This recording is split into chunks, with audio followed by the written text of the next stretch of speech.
Pagi datang bersama berita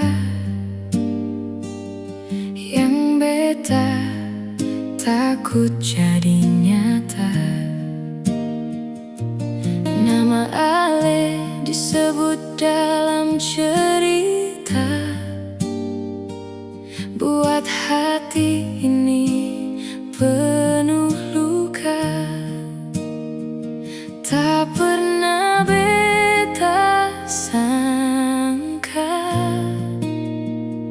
cinta katong berakhir jua.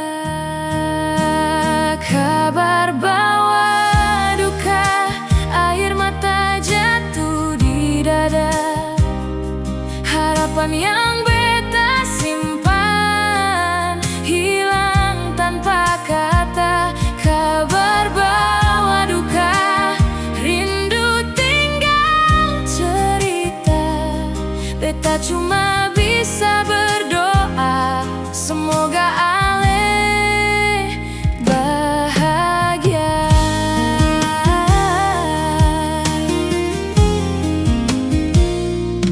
Masih tersimpan semua kenangan di setiap sudut jalan yang katong lalui.